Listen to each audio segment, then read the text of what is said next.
Okay, here we are. It's chapter 11, and the title is What I Heard in the Apple Barrel. Okay, this chapter is almost entirely dialogue, and it's dialogue using that kind of form of speech like Long John Silver has, of using a lot of words that we aren't as familiar with, a lot of the pirate lingo that I've been talking about. So it might take a couple of readings to get through to really understand it, and hopefully I can help you out through a little bit now. But I can tell you that what Jim hears while he's in the apple barrel is incredibly important, and it changes the whole story. If he hadn't been in the apple barrel, it would have been a very different thing, and I think you'll understand why when we're done. Okay? Now remember, as we left him in chapter 10, Jim had nearly fallen asleep in the apple barrel, or maybe did fall asleep, but he wakes up to hear the voice of Long John Silver. Nobody knows that Jim is there. Nobody saw him get into the barrel, and that's very important. So what he's hearing now is the voice of Silver. "No, not I," said Silver. "Flint was captain, I was quartermaster, along of my timber leg. The same broadside I lost my leg, old Pew lost his deadlights. It was a master surgeon, him that amputated me, out of college and all, Latin by the bucket and what not. But he was hanged like a dog and sun-dried like the rest at Corso Castle. That was Robert's men, that was, and comed of changing names to their ships, Royal Fortune and so on. Now, what a ship was christened, so let her stay, I says. So it was with the Cassandra, as brought us all safe home from Malabar after England took the Viceroy of the Indies. So it was with the old Walrus, Flint's old ship, as I've seen him up with the red blood and fit to sink with gold." Okay, not much of that is easy to understand, but he's talking about how Flint was captain and John Silver, was quartermaster, and that's another kind of officer on a ship. We've heard of Flint before. He's saying he was a quartermaster on Flint's ship. Okay, and that's where he was on that ship when he lost his leg, and that's where Pew lost his lights. Okay, so he knew Pew. He was on the same boat as Pew, and he was on the same boat as Captain Flint. Okay, then he says that it was a master surgeon, somebody who knew Latin and everything, who amputated his leg. That's just a little information for us. But he names off some other pirates and some other ships and talks about the Walrus, Flint's old ship, that he's seen amuck with the red blood and fit to sink with gold. So he was on the Walrus as part of Flint's crew when they were killing and stealing. So in the very first sentence that Jim hears, he now knows that the guy that he thought was so nice and honest and friendly is actually a bloodthirsty pirate. Okay, one of the ones that Billy Bones was afraid of. The very one that Billy Bones was afraid of, the one-legged man. All right. "Ah," cried another voice, that of the youngest hand on board, and evidently full of admiration. "He was the flower of the flock, was Flint." "Davis was a man too, by all accounts," said Silver. "I never sailed along of him. First with England, then with Flint. That's my story. And now here on my own account, in a manner of speaking. I laid by 900 safe from England, and 2,000 after Flint. That ain't bad for a man before the mast, all safe in a bank. 'Tain't earning now, it's saving, does it? You may lay to that. Where's all England's men now? I dunno. Where's Flint's? Why, most of 'em on board here, and glad to get the duff. Been begging before that, some on 'em. Old Pew, he had lost his sight, and might have thought shame spends £1,200 a year, like a lord in Parliament. Where's he now? Well, he's dead now and under hatches. But for 2 years before that, shiver my timbers, the man was starving. He begged and he stole and he cut throats and starved at that, by the powers." Okay, so what he's saying is that he sailed with Captain England and Captain Flint, two different pirates. And he talks about how he put away 900 when he sailed with England and 2,000 with Flint. And that he's talking about how much money he set aside and saved, that he's a saving man, okay? He made a lot of money as a pirate. And that the other people like Pew, and the other people that are now on board the Hispaniola, old Flint's crew, most of them had lost their money, had spent it. But now they're here. Not Pew, of course, because he's dead. But most of the guys, most of the Flint's crew are on this boat. Okay. Then he said that this is what the young man says. Well, it ain't much use after all, said the young seaman. 'Tain't much use for fools, you may lay to it, that or not nor nothing, cried Silver. But now, you look here, you're young, you are, but you're as smart as paint. I see that when I set my eyes on you, and I'll talk to you like a man. You may imagine how I felt when I heard this abominable old rogue addressing another in the very same words of flattery as he had used to myself. I think if I had been able, that I would have killed him through the barrel. Meantime, he ran on, little supposing he was overheard. Here it is about gentlemen of fortune. They lives rough and they risk swinging, but they eat and drink like fighting cocks, and when a cruise is done, why, it's hundreds of pounds instead of hundreds of farthings in their pockets. Now the most goes for rum and a good fling, and to sea again in their shirts. But that's not the course I lay. I puts it all away. Some here, some there, and none too much anywheres, by reason of suspicion. I'm 50, mark you. Once back from this cruise, I'll set up a gentleman in earnest. Time enough, too, says you. Ah, but I've lived easy in the meantime, never denied myself, oh, nothing heart desires, and slept soft and ate dainty all my days, but when at sea. And how did I begin? Before the mast, like you. He's just giving this young guy some advice, like, if you want to be a really, well-off pirate, save your money and don't spend too much at once. I do really well. I eat well when I'm not at sea, have a good life, because I save my money. I don't spend it all in one place like these guys. So this is just, advice time, pirate to pirate. Okay. Well, said the other, but all the other money's gone now, ain't it? You daren't show face in Bristol after this. Why, where might you suppose it was? Asked Silver derisively. At Bristol, in banks and places, answered his companion. It were, said the cook. It were when we weighed anchor. But my old missus has it all by now, and the spyglass is sold, lease and goodwill and riggin', and the old girl's off to meet me. I would tell you where, for I trust you, but it'd make jealousy among the mates. So the young man is saying, oh, but now when it's out that you were on this voyage, all your money in Bristol will be taken. Like, it's not there anymore. My wife went and got it out of the bank, and she's going to meet me somewhere, but I can't tell you where. It's got it all figured out. And can you trust your missus? Asked the other. Gentlemen of fortune, returned the cook, usually trust little among themselves, and right they are, you may lay to it. But I have a way with me, I have. When a mate brings a slip on his cable, one as knows me, it won't be in the same world with old John. There was some that was feared of Pew, and some that was feared of Flint. But Flint, his own self, was feared of me. Feared he was, and proud. They was the roughest crew afloat, was Flint's. The devil himself would have been feared to go to sea with them. But now I tell you, I'm not a boasting man, and you've seen yourself how easy I keep company.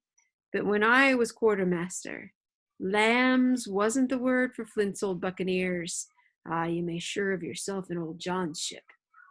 He's saying, even Flint was afraid of me. And Flint was like the fiercest captain with the fiercest crew. Okay. Well, I'll tell you now, replied the lad. I didn't half a quarter like the job till I had this talk with you, John. But there's my hand on it now. And a brave lad you were, and a smart, too, answered Silver, shaking hands so heartily that all the barrel shook. And a finer figurehead for a gentleman of fortune I never clapped my eyes on. By this time I had begun to understand the meaning of their terms. By a gentleman of fortune, they plainly meant neither more nor less than a common pirate. And the little scene that I had overheard was the last act in the corruption of one of the honest hands, perhaps of the last one left aboard. But on this point, I was soon to be relieved, for Silver, giving a little whistle, a third man strolled up and sat down by the party. Dick Square, said Silver. Oh, I know Dick was Square, returned the voice of the Kosan. Israel Hands. He's no fool, is Dick. Now, Dick's the young man that he was just talking to. That's his name. It was a very common name then. It still is a common name, mostly in older people. And it's short for Richard. Who knew, right? And he turned to his quid. Quid is chewing tobacco. Okay. So he turned his quid and spat. But look here, he went on. Here's what I want to know. Barbecue. How long are we gonna stand off and let a blessed bumboat? I've had a most enough of Captain Smollett. He's hazed me long enough by thunder. I want to go into that cabin, I do. I want their pickles and wines and that. Okay, so this is Israel Hands, the Kosan. He's like basically, after the captain, he's like the third guy. He's like the third guy from the top of the heap there. He's an officer. And he's like, what are we gonna stand off? What are we gonna do? What are we gonna do? And how soon? I want their pickles and I want their wine. What does he mean by that? Okay. Israel, said Silver, your head ain't much account nor ever was, but you're abler here, I reckon. Leastways your ears is big enough. Now here's what I say. You'll birth forward and you'll live hard and you'll speak soft and you'll keep sober till I give the word, and you may lay to that, my son. Well, I don't say no, do I? Growled the Kosan. What I say is when. That's what I say. When, by the powers? Cried Silver. Well, now, if you want to know, I'll tell you when. The last moment I can manage, and that's when. Here's a first-rate seaman, Captain Smollett, sails the blessed ship for us. Here's this squire and doctor with a map and such. I don't know where it is, do I? No more do you, says you. Well, then, I mean this squire and doctor shall find the stuff and help us get it aboard by the powers. Then we'll see. If I was sure of you all, sons of double Dutchmen, I'd have Captain Smollett navigate us halfway back again before I struck. Why, we're all seamen aboard here, I should think, said the lad Dick. We're all forecastle hands, you mean, snapped Silver. We can steer a course, but who's to set one? That's what all you gentlemen split on, first and last. If I had my way, I'd have Captain Smollett work us back into the trades at least. Then we'd have no blessed miscalculations and a spoonful of water a day. But I know the sort you are. I'll finish them at the island as soon as the blunt's on board, and pity it is. But you're never happy till you're drunk. Split my sides, I have a sick heart to sail with the likes of you. Okay, that's super hard, so I'm going to explain. So Israel wants to kill the captain. He's tired of him. Why can't we just do it now? And John is like, oh no, we're going to wait as long as we can. They've got the map. They're going to show us to the money. They're going to help us get it on board the ship. And if I had my way, I'd let the captain sail us most of the way back, because we really aren't good at setting course. We're not navigators. That's not what we do. We can run a ship, but we don't plot a course. If we let him do it, we know that we've got plenty of time and plenty of water, plenty of supplies. And then he says at the end of that, but I know the sort you are. I'll finish with them at the island as soon as the blunt's on board. So the blunt would be the treasure. As soon as the treasure's on board the ship, we'll finish them. But he says, it's a pity. But he says, you guys are never happy until you're drunk. And I don't even know why I sail with you guys. They want to have all the wine on the ship. They want to have all the treasure. And they want to get rid of the good guys, basically. Okay? And so he's like, I don't know why I sail with you guys. That's how he ends that piece. Easy all Longjaw, cried Israel. Who's a crossing of you? Why, how many tall ships, think ye now, have I seen laid aboard? And how many brisk lads drying in the sun at Execution Dock, cried Silver. And all for the same hurry and hurry and hurry. You hear me? I seen a thing or two at sea, I have. If you would only lay your course and point to windward, you would ride in carriages, you would. But not you. I know you. You'll have your mouth full of rum tomorrow and go hang. So he's mad. He's saying, like, I've been around. I've seen this. If you guys would just, like, wait and be patient and do the right thing, you'd be rich. But no. You got to get drunk and stupid. You know, so he talks down to Israel. And really about the other pirates, that they aren't as experienced or careful as he is. Okay? And this is what Israel says back to him. Everybody knowed you was kind of a chaplain, John, But there's others as could hand and steer as well as you, said Israel. They liked a bit of fun, they did. They wasn't so high and dry nohow, but took their fling, like jolly companions every one. So, says Silver. Well, and where are they now? Hugh was that sort, and he died a beggarman. Flint was, and he died of rum at Savannah. Ah, they was a sweet crew, they was. Only where are they? Okay, because Israel's like, some guys just had fun, and they were a great crew to be with, and how's that? It's like, yeah, and where are they now? They're dead. Yeah, so you need to be careful. Okay, but, asked Dick, when we do lay him athwart, what are we to do with him anyhow? There's the man for me, cried the cook admiringly. That's what I call business. Well, what would you think? Put him ashore like maroons? That would have been England's way. That's Captain England, a pirate, right? Or cut him down like that much pork. That would have been Flint's or Billy Bones. Billy was the man for that, said Israel. Dead men don't bite, says he. Well, he's dead now himself. He knows the long and the short on it now. And if ever a rough hand come to port, it was Billy. Right you are, said Silver. Rough and ready. But mark you here. I'm an easy man. I'm quite the gentleman, says you. But this time is serious. Duty is duty, mates. I give my vote, death. When I'm in Parliament and riding in my coach, I don't want none of these sea lawyers in the cabin a coming home unlooked for, like the devil at prayers. Wait is what I say, but when the time comes, why let her rip. So they've asked him, what are they going to do with the captain and the squire and all the people that are loyal to them? And he says, well, some people would just leave him marooned on the island. Some people just kill him. I'm a pretty easygoing guy, but he has plans. He wants to be like a regular guy, maybe be in Parliament, go home and be like a normal person. He doesn't want them to show up later and wreck his life. So he's like, yeah, so I guess we kill him.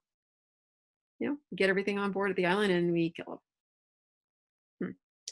John, cries the Kosan, you're a man. You'll say so, Israel, when you see, said Silver. Only one thing I can claim. I claim Trelawney. I'll wring his calf's head off his body with these hands, Dick, he added, breaking off. You just jump up like a sweet lad and get me an apple to wet my pipe like. So he says he's going to rip Squire Trelawney's head off. And then he says, hey, could you get me an apple out of the barrel? And if you're Jim right now, you're like, don't get an apple because he's in the barrel. Okay. You may fancy the terror I was in. I should have leaped out and run for it if I had found the strength, but my limbs and heart alike misgave me. I heard Dick begin to rise, and then someone seemingly stopped him, and the voice of Hans, Israel Hans, exclaimed, oh, stow that. Don't you get second off that bilge, John. Let's have a go of the rum. Dick, said Silver, I trust you have a gauge on the keg, mind. There's the key. You fill a pannikin and bring it up. Terrified as I was, I could not help thinking to myself that this must have been how Mr. Arrow got the strong waters that destroyed him. So as Dick is about to get an apple for John out of the barrel, Israel's like, no, forget that, John. You need to get some rum out. Let's have a drink. And so John says, oh, sure, here, I have a key. You can go get some rum.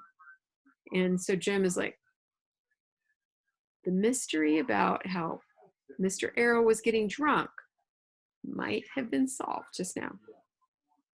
Dick was gone but a little while, and during his absence, Israel spoke straight on in the cook's ear. It was but a word or two that I could catch, and yet I gathered some important news, for besides other scraps that tended to the same purpose, this whole clause was audible. Not another man of them'll jine. Hence there were still faithful men on board. When Dick returned, one after another of the trio took the pannikin and drank. One to luck, another with here's to old Flint, and Silver himself saying in a kind of song, here's to ourselves, and hold your luff, plenty of prizes and plenty of duff. Just then a sort of brightness fell upon me in the barrel, and looking up, I found the moon had risen, and was silvering the mizzen top, and shining white on the luff of the foresail. And almost at the same time, the voice of the lookout shouted, land ho! So they spotted the island.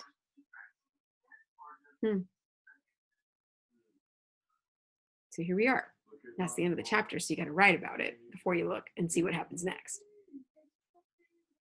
So Jim has unintentionally spied on Silver, and he has a lot of knowledge that he didn't have before. And it's an incredibly important scene in the book, an incredibly important chapter. And yet, because it's dialogue and a lot of it pirate lingo, it's really hard to understand. Make sure that you write down what you wonder about and write down what you thought was difficult and look up things that you can to make it make a little more sense to you. But remember, some of the words, because it's lingo, which means it's like slang, won't be their dictionary meanings necessarily. So that's why those resources I gave you that have links to pirate lingo might be a really good place to go to. Okay?